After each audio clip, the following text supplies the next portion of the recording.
தெய்வம் நீ என்று உணர் யூடியூப் சேனல் உங்களை அன்புடன் வரவேற்கிறது.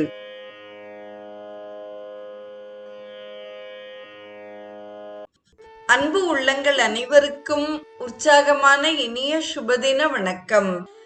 இன்றைய ஸ்ரீ கௌமாரம் நிகழ்வில் கந்தபுராணத்தில் திணைப்புணத்தில் தெய்வமகள் பகுதி 2 நாம் சிந்திக்க இருக்கிறோம்.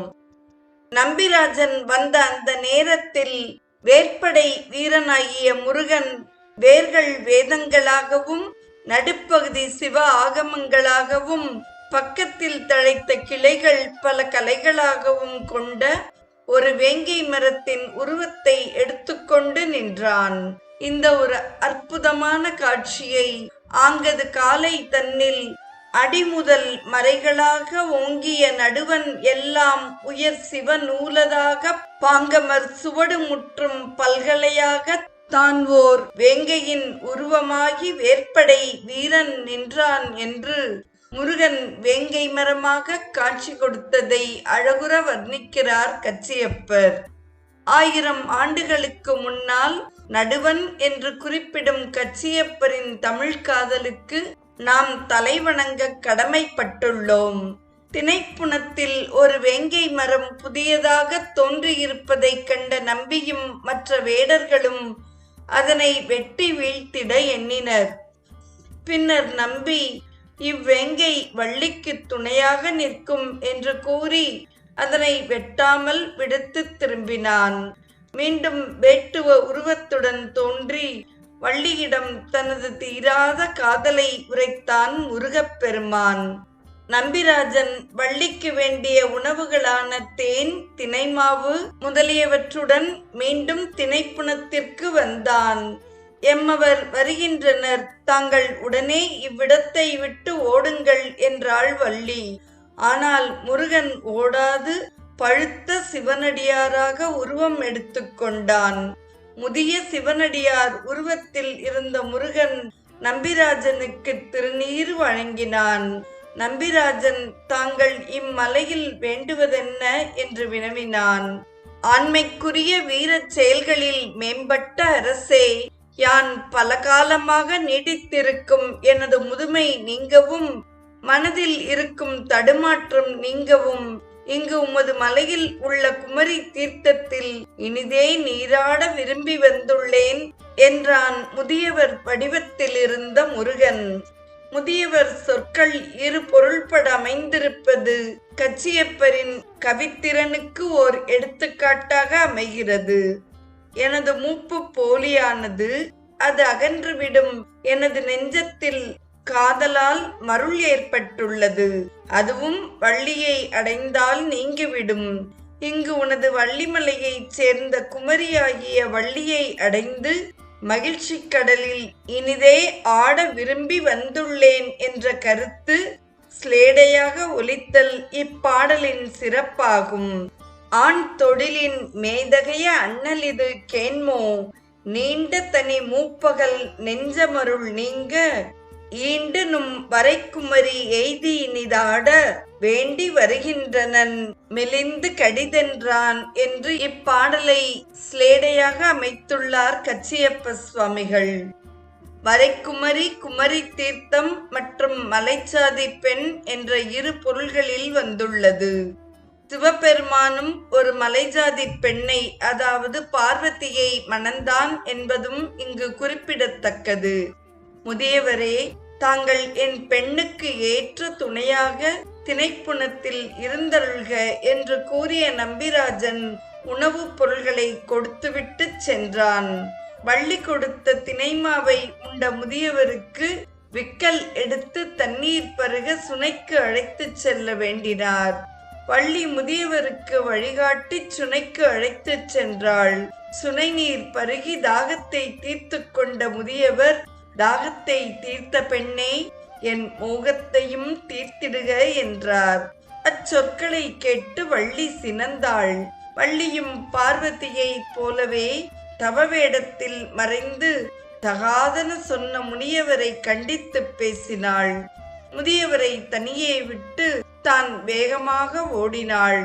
அப்போது முருகன் தனது அண்ணன் விநாயகரை மனதில் நினைத்தார். விநாயகப் பெருமான் யானை வடிவத்துடன் வள்ளி இருந்த இடத்திற்கு வந்தார். யானைக்கு அஞ்சும் இயல்புடைய வள்ளி தன்னை காக்க வேண்டி முதியவர் கோலத்தில் இருந்த கந்தவேலை கட்டித் தழுவினாள். விநாயகர் அங்கிருந்து மறைந்து அருளினார்.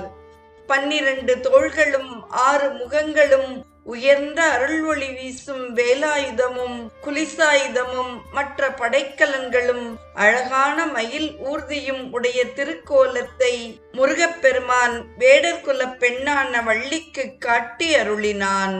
இந்த ஒரு அழகிய காட்சியை 4 தோளும் முகங்களோர் 2 கொன்னார்வை வேலும் குலிசமும் ஏனை படையும் பொன்னார் மணிமயிலுமாக புனக்குரவர் மின்னான் கண்காண வெளிநின்றனன் விரலோன் என்று வெகு அற்புதமான பாடலை அமைத்துள்ளார் கச்சியப்பர்.